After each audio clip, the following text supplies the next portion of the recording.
성도 여러분, 평안하십니까? 우리는 역사적인 사건의 한 복판을 살아가고 있습니다. 그래서 많은 사람들이 기도하기를 이때가 빨리 지나가고 옛날과 같은 평안한 일상이 되돌아오게 해달라고 기도할 것입니다. 그러나 이제 그런 것은 기대하기가 어렵습니다.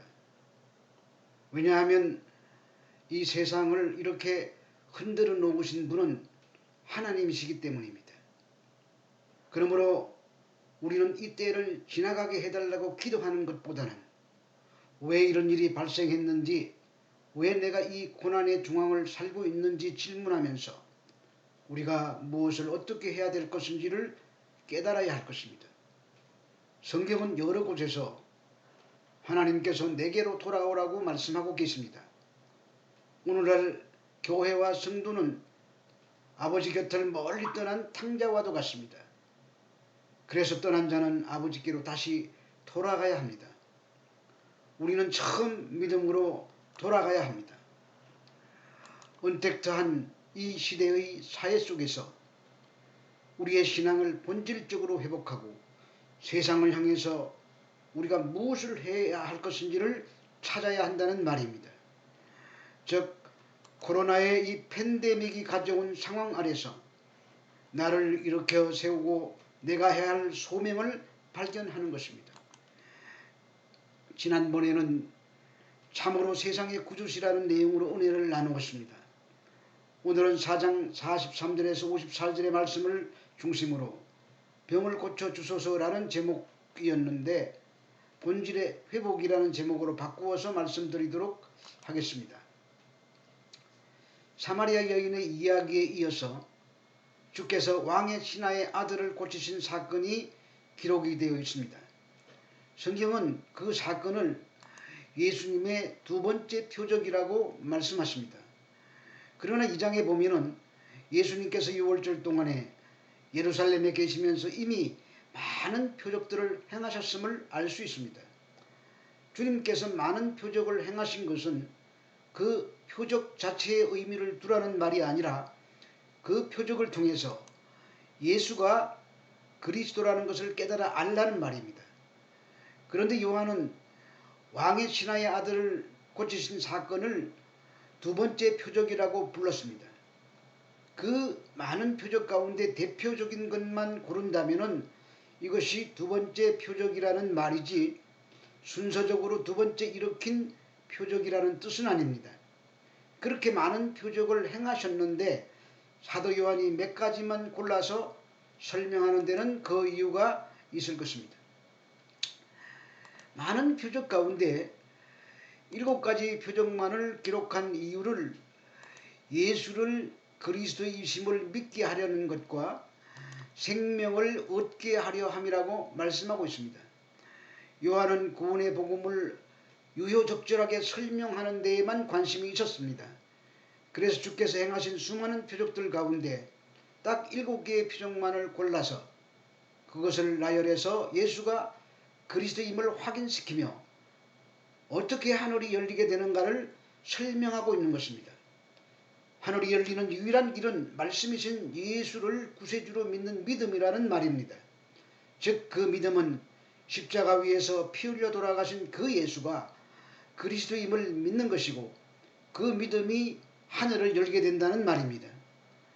본문인 왕의 신하의 아들을 고치시는 사건 속에서 십자가 사건과 부활의 사건이 그 가운데 숨겨져 있습니다.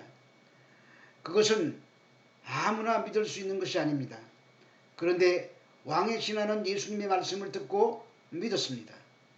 마치 사마리아 사람들이 사마리아 여인이 증거하는 그 전도를 믿고 믿은 것이 아니라 예수님의 말씀을 직접 듣고 믿은 것처럼 오늘 본문은 믿음은 하늘이 열리는 것은 오직 예수님의 말씀임을 강조하고 말씀하고 있는 것입니다.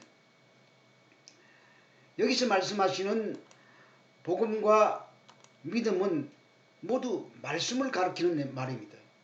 말씀이 복음이고 그 말씀을 믿는 자들이 사는 것입니다. 전 세계가 두려워 떨고 있는 코로나도 말씀을 믿음으로만 이길 수 있습니다. 왜냐하면 계속 변종 바이러스가 생겨나고 있기 때문입니다. 변종 바이러스가 계속 생겨나서 더 강한 바이러스로 발전한다는 것은 백신을 개발해도 더 강력한 바이러스가 나타나서 인간의 힘으로는 막기가 어렵다는 것을 반증해 주는 말입니다. 그러므로 방법이 없습니다. 오직 말씀이 살아서 우리 영혼을 점령하고 그 말씀이 내 영혼의 생명 양식이 되어서 우리의 심령을 적실 때 우리는 감당할 수 없는 기쁨으로 충만할 것입니다. 그 기쁨의 에너지가 우리의 면역력을 최대치로 끌어올려서 우리를 지켜줄 것입니다. 하나님의 말씀이 바로 백신이고 하나님의 말씀이 치료자입니다. 그것이 말씀의 능력입니다. 그러한 현상이 삶에서 나타나면 믿지 않는 자들 눈에는 기적으로 보일 것입니다. 그러나 그것은 기적이 아니라 복음의 능력입니다. 성도가 이것을 증명해야 합니다. 말씀을 믿는 믿음이 이 시대에, 즉 뉴노멀, 새로운 기준이 되는 이 시대의 기준이 되어야 함을 우리 성도의 삶을 통해서 증명해내야 한다는 말입니다. 오늘 본문의 이야기는 예수님께서 행하신 기적의 이야기입니다. 죽어가는 한 아이를 살려내신 것입니다. 말씀과 기적이 대조를 이루고 있습니다. 기적을 보고 믿음이 생기고 기적으로 구원이 이루어지는 것이 아니라 말씀이 능력을 나타내는 것입니다. 따라서 표적에 강분하는 어떤 무리들의 한심한 형태를 보시고 그들을 향해서 경고하시려고 사마리아 여인의 이야기의 그 끝부분에 이 이야기를 붙여놓고 기록하고 있는 것입니다. 그렇다면 코로나로 인하여 온 세상이 신음하고 있는 이때에 하나님께서 행하신 그 일을 돌이켜달라고 기도해야 되겠습니까? 아닙니다. 그것은 하나님이 바라시는 것이 아닙니다. 하나님께서는 코로나를 허락하신 그 목적을 이루시기 전까지는 절대로 그치게 하시지 않으실 것입니다. 오직 우리가 그치게 할 수 있는 유일한 방법은 하나님께로 돌아가는 것밖에는 없습니다. 하나님은 코로나를 비켜가게 하시지 않을 것입니다. 코로나를 타고 넘어가기를 원하실 것입니다. 믿음의 사람들은 코로나의 팬데믹 속에서 내가 무엇을 어떻게 해야 할 것인지 발견하는 것이고 그것에 순종하는 것입니다. 성도는 현재를 살고 있지만 미래에 임할 하늘의 혼인잔치를 사모하며 가는 자들입니다. 그러나 미래에 초점을 두고 살면 안 됩니다. 그 미래를 끌어와서 현재를 덮치게 해서 현재 속에서 미래를 경험해야 하는 자들입니다. 지금 어린 양의 혼인잔치가 내 삶의 한복판에서 일어나고 있어야 한다는 말입니다. 그래서 기쁨이 넘쳐야 하는 것입니다. 코로나가 우리를 덮고 있는 것이 아니라 우리의 기쁨이 코로나를 덮고 넘어가는 것입니다. 그래서 이 기쁨 때문에 모든 성도들이 선교적 삶을 살게 되는 것입니다. 그것은 많이 모이는 것이 힘들어졌기 때문에 삶의 그 자리에서 선교사로서의 삶을 살아내는 것입니다. 그것이 어린 양의 신부로서 정결하게 자신을 단장하는 것입니다. 다시 본문으로 돌아갑니다. 이 구절을 잘못 이해하면 예수님께서 말실수를 하신 것처럼 보일 수 있습니다. 44절에서 주님은 선지자가 고향에서는 높임을 받지 못한다고 하셨습니다. 그런데 45절을 보면은 고향 사람들이 주님을 영접했다는 말씀이 나옵니다. 이 말은 열렬히 환영했다는 뜻입니다. 그것은 45절에서 갈릴리 사람들이 명절에 예루살렘에 갔다가 예수님께서 예루살렘에서 하신 그 일을 직접 눈으로 보았기 때문입니다. 그래서 그들은 예루살렘에서 행했던 그 예수님의 기적을 그들의 고향인 갈릴리에서 행하실 것이라고 기대하면서 예수님을 영접했을 것입니다. 그러나 고향인 갈릴리에서는 기적을 행하지 않으셨습니다. 오히려 그들을 믿음 없는 자라고 책망하십니다. 그러자 그들의 태도가 급격히 달라진 것입니다. 그런 자들을 빗대어서 하시는 말씀이 이 본문 전체가 품고 있는 내용입니다. 그들은 말씀보다 기적 보기를 원했습니다. 그런 자들에게 기적에 관심을 가지지 말라는 말씀이 이 말씀 속에 포함되어 있습니다.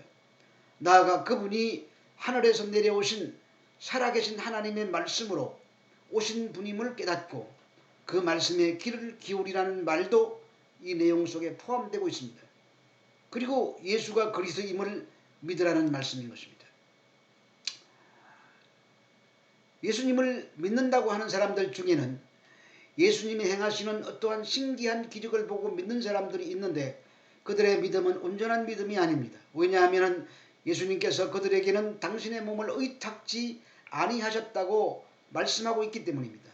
그의 말은 기적을 보고 믿으라고 하는 자들은 예수님과의 연합이 이루어질 수 없는 자들이란 말입니다. 본문에는 그러한 사실이 선명하게 그려져 있습니다. 45절에서 갈릴리 사람들이 주님의 이름을 믿었으나 라고 얘기할 때에 거기에 쓰인 단어가 데코마이라는 단어입니다. 영접하다 또는 믿는다는 뜻인데 같은 말로 시나고와 람바로라는 단어가 있습니다. 이들 모두 한글 성경에는 영접하다, 믿다 라고 번역이 되어 있습니다. 그러나 시나고는 함께 모으다, 함께 인도하다는 뜻이고 람바노는 요한복음 1장 12절에서 사용한 영접하다라는 단어로 능동적으로 취하다, 잡다라는 뜻으로 마음에서 우러나서 진심으로 예수 그리스도를 구세주로 영접했을 때 사용하는 단어입니다. 그러므로 우리가 믿는다 또는 영접하다라는 한글 성경을 보면서 잘 구분해서 이해해야 한다는 말입니다. 여기서는 분명히 믿지 않았는데 믿었다고 이렇게 표현하고 있습니다. 그러므로 기적을 보고 예루살렘에는 주님을 믿는다고 하는 자들이 있었고 갈릴리에도 주님을 영접하는 자들이 있었다는 얘기가 되는 것입니다. 그들 중에서 진짜로 마음으로 믿었던 자들도 있고 마음으로 믿지 않은 자들도 있다는 것을 이렇게 단어를 써서 구분하고 있습니다. 주님은 그들이 자신을 환영하여 영접한 것이 아니라고 하시면서 그들에게 몸을 의탁하지도 않으십니다. 우리는 이러한 구조를 통해서 이 세상에는 믿는다는 사람들도 많고 예수를 믿고 예수를 영접했다는 사람들도 많이 있습니다. 그러나 주님은 그들을 모두를 성도로 부르지 않으신다는 것입니다. 자신들은 주님을 믿는다고도 하고 주님을 영접했다고도 하며 주님을 환영하고 금방이라도 자신들의 왕을 삼을 것 같이 보이는 사람들이라고 할지라도 예수님께서 행하신 어떤 기적을 보고 자기 유익을 위해서 예수님을 믿고 영접한 사람들은 가짜 믿음이요, 가짜 영접이라는 말입니다. 그래서 주님이 선지자가 고향에서는 환영받지 못한다고 말씀하신 것입니다. 그 직후에 갈릴리에서 표적을 본 사람들이 주님을 환영하며 영접하는 장면이 나오는데 그것은 데코마이라는 단어를 써서 너희들이 영접했다는 말은 가짜야 이렇게 말씀하고 계시는 것입니다. 주님께서 고향인 나사렛에서 당하신 일입니다. 오늘 본문에는 분명 예루살렘에서 행하신 많은 표적들로 인해 갈릴리 사람들이 주님을 영접했고 예루살렘에 있던 사람들은 주님을 믿었다고 했습니다. 그런데 주님께서 그들에게 기적을 보여주지 않고 말씀만 전하시며 그들의 죄를 지적하시자 그들이 주님을 낭떠러지로 끌고 가서 죽여버리려고 했습니다. 바로 엘리야 시대와 엘리사 시대에 있었던 일을 예로 들어서 말했습니다. 나사렛 사람들은 엘리야와 엘리사의 행한 일들에 대해서 잘 알고 있었습니다. 또 그것을 믿고 의심하지 않는 사람들이었습니다.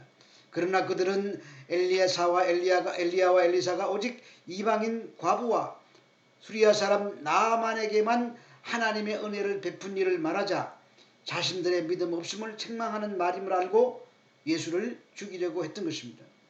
여기에 아주 중요한 메시지가 담겨 있습니다.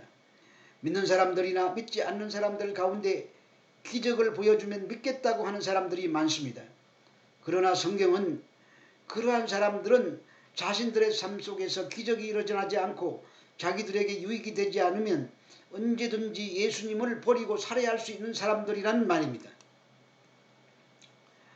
이렇게 예수를 믿는다고 하면서도 표적을 보고 예수를 믿고자 하는 자들, 기적을 쫓고 체험에 의존하는 사람들은 참 신앙인이 아닐 가능성이 농후한 것입니다. 아니 그들은 어쩌면 두 번째 예수를 살해하려고 호시탐탐 기회를 엿보고 있는 마귀의 세력일 가능성이 더 큽니다. 선지자 노릇하며 귀신도 쫓아내고 많은 권능을 행하며 기적을 추구하고 체험을 좋아하며 자신의 경험을 중요시하는 사람들은 그러한 일들이 사라져버리면 불안해서 견디지 못합니다. 그것은 믿음이 아닙니다. 성경은 분명 우리에게 믿음이 없이는 하나님을 기쁘시게 할 수 없어서 주님으로부터 쫓겨나게 된다고 말씀하고 계십니다. 이와 같이 믿음이 없으면 하나님 나라를 볼 수가 없게 되는 것입니다. 하나님을 기쁘시게 하는 것은 오직 믿음으로만 가능한 것입니다. 그 믿음은 먼저 하나님께 나아가는 자는 반드시 그가 계신 것을 믿는 것입니다. 그러나 그가 계신 것은 단순히 하나님의 존재만을 의미하지 않습니다. 왜냐하면 사단도 하나님의 존재를 믿었습니다. 그 믿음을 가지고 있었기 때문입니다. 하나님은 구약시대 선지자들을 통해서 알려지고 마지막 때 하나님의 아들 그리스도를 통해서 나타난 하나님의 실존을 믿는 것이 진짜로 하나님을 믿는 것입니다. 그리고 하나님은 자기를 찾는 자들에게 상 주시는 분이심을 믿어야 한다고 말씀하고 있습니다. 여기서 상 주시는의 헬라어는 미스타포토테스라는 헬라어인데 보상하다는 의미를 가지고 있습니다. 상으로 보상을 하는데 이 상의 내용은 하나님을 믿을 때 따라오는 즐거움을 말하는 것입니다. 이 상은 따르게 무슨 물질적으로 받는 것이 아니라 하나님을 믿음으로 말미암아 우리의 심령에 솟아나는 즐거움이 우리에게 주어지는 상입니다. 그리스도인들에게 있어서 최상의 기쁨은 하나님을 아는 것입니다. 노아는 하나님의 계심을 알았습니다. 그래서 하나님의 음성을 들을 수 있었고 홍수로 온 땅을 심판하실 것이라는 계시를 받고 방주를 예비하였습니다. 노아가 두려움으로 방주를 예비한 것이 아니라 믿음으로 방주를 예비했습니다. 주님은 이런 믿음을 갖도록 우리를 준비시키고 계십니다. 그러므로 믿음을 보고 믿는 것이 아니라 믿음은 보고 믿는 것이 아니라 보지 않고 믿는 것이 참 믿음입니다. 근데 모두들 보여달라고 아우성을 칩니다. 성경이 말하는 믿음이란 보이지 않은 것을 보는 것이고 바라는 것들을 실상으로 받아들이는 것입니다. 아직 실현되지 않은 하나님의 말씀을 실현된 것으로 실상으로 받아들이는 것이 믿음입니다. 따라서 믿음이란 보이는 것과는 전혀 상관없는 것을 말합니다.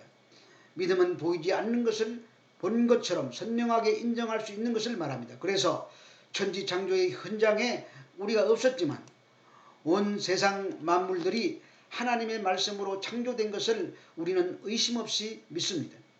반면에 보이는 것을 보고 그것이 이러하다라고 인정하는 것은 우리는 다른 말로 감식 혹은 인식 혹은 인지 이런 단어를 붙여서 부릅니다. 믿음과 인식은 완전히 다른 것입니다. 열심히 기적을 쫓아다니며 그 기적에 신기해하고 놀라며 신앙생활을 하고 있는 사람들은 믿음이 있는 사람들이 아니라 열심히 무엇인가를 인식하고 있을 뿐인 것입니다. 그래서 과학적으로 증명하여 믿음을 가지는 것은 위험한 일입니다. 믿음은 오직 말씀으로만 주어지는 것입니다. 제가 창조과학을 부인하는 것이 아닙니다. 창조과학은 믿음에 굳게 선 자들이 참고 자료로 보는 것입니다. 창조과학을 하시는 분들을 비판하는 말도 아닙니다. 그분들도 하나님 일에 열심히 참여하는 분들입니다. 그러나 우리는 믿음은 그런 창조과학에 증명된 사실을 인지하고 그것으로 믿음을 갖는다는 것은 참 믿음이 아니라 오직 말씀으로 주어지는 믿음만이 진짜 믿음이라는 것을 강조하기 위해서 창조과학을 예로 들었을 뿐인 것입니다. 근데 하나님은 그냥 다 보여주시고 인식하게 만드시지 않고 굳이 믿음이라는 것을 요구하십니다. 그리고 그러한 자들만 천국에 보내시겠다고 하십니다. 그것은 무엇을 보고 만지고 인식하는 것은 누구나 다 할 수 있는 일이기 때문입니다. 그러나 보이지 않는 것을 보는 것처럼 인식할 수 있는 사람들은 그러한 능력을 누구인가 받아야 됩니다. 그러한 믿음을 누구인가 받아야 됩니다. 우리는 그 믿음을 은혜로 받은 자들입니다. 하나님은 하나님의 선물인 믿음을 받은 사람과 그렇지 못한 사람들을 구분하기 위해서 보여주며 믿겠노라는 세상 사람들의 있게끔 만드신 것입니다. 누가 내 백성인지 오직 믿음의 행사를 통해서만 구별할 수 있다는 것을 하나님이 아시기 때문에 하나님께서 그것을 구별하기 위해서 그런 사람을 만들어 놓으신 것입니다. 그러니까 하나님의 택한 백성들은 보이는 것에 별로 관심이 없습니다. 아니, 관심을 가져서는 안 됩니다. 믿음은 보고 믿는 것이 아니기 때문입니다. 그들은 이미 하나님의 선물을 받아서 보이지 않는 하나님과 하나님 나라에 대해서 믿음을 갖고 있기 때문에 보이는 것들에 흥미를 느끼지 않게 되는 것입니다. 그래서 참된 믿음을 가진 믿음의 사람들은 병을 낫게 해준다든지 예언을 해준다든지 하는 그런 보이는 기적에 전혀 관심이 없습니다. 내 감정이 북받치도록 분위기를 안 만들어줘도 괜찮습니다. 눈에 보이는 감정이나 기적의 체험이 없어도 믿음으로만 충분히 감사하고 행복해 할 수 있기 때문입니다. 그들이 진짜 믿음 있는 사람들인 것입니다. 기적을 쫓아가는 신앙은 마귀의 술수입니다.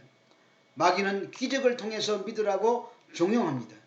그것은 믿음을 희석시키기 위한 교묘한 마귀의 술수입니다. 눈에 보이는 기적들을 동원해서 택한 백성들까지도 미혹하는 것입니다. 왜냐하면 눈에 보이는 기적은 정말 신기하고 놀랍기 때문입니다. 게다가 야릇한 쾌감도 가져다 줍니다. 마귀는 그렇게 눈에 보이는 놀라운 일들을 동원해서 믿음으로 얻을 수 있는 감동과 기쁨을 자꾸 보이는 것으로 인한 감동과 놀라움으로 대체시키고 있는 것입니다. 40일 금식한 예수님도 마귀가 높은 건물 위에 세우고 뛰어내리라고 했습니다. 그 뛰어내리는 놀라운 것을 보고 사람들이 믿을 것이라고 이렇게 예수님을 이렇게 종용했습니다. 사랑하는 성도 여러분, 우리는 이 어려운 시대를 살고 있지만 우리가 살 길은 말씀만 의지하고 말씀만 믿고 사는 삶입니다. 그러한 삶이 선교적인 삶입니다. 세계적인 팬데믹으로 해외로 선교를 갈 수가 없게 되었습니다. 그러나 선교는 하나님의 명령입니다. 그것은 해야 되는 것입니다. 성도는 코로나19를 타고 넘어가야 됩니다. 그것은 믿음으로만 가능합니다. 삶의 현장에 오직 말씀을 따라 사는 것이 코로나를 타고 넘어가는 한 방법입니다. 그것이 뉴노멀, 새로운 기준이 되는 시대를 살아가는 삶의 모습이 되어야 할 것입니다. 사실은 새로운 기준이 아니라 본질로 돌아가는 것입니다. 교회가 그 본질에서 떨어져 멀리와 있기 때문에 되돌리려고 이러한 시대가 도래한 것입니다. 다시 처음 믿음으로 돌아가야 합니다. 그러므로 본문에서 믿음으로 아들의 병을 고침받은 왕의 신하가 우리들의 모델이 되어야 합니다. 그는 이방인이었지만 예수님이 일으키는 기적에 관심이 없고 오직 예수님의 말씀을 믿음으로 말미암아 아들의 병을 고침받게 되는 것입니다. 그래서 기적을 추구하던 유대인들에게 믿음이 무엇인지를 지금 설명하고 있는 것입니다. 우리가 이 세대를 살아야 하는 삶의 패턴을 제시하고 있습니다. 믿음으로만 사는 것입니다. 이것이 코로나19 팬데믹의 중심을 살아가는 어린 양의 신부된 교회와 그리스도인들의 삶이 되어야 하는 것입니다. 다음 시간에도 4장 43절에서 54절의 같은 말씀으로 나타난 기적이라는 제목으로 은혜를 나누도록 하겠습니다. 감사합니다.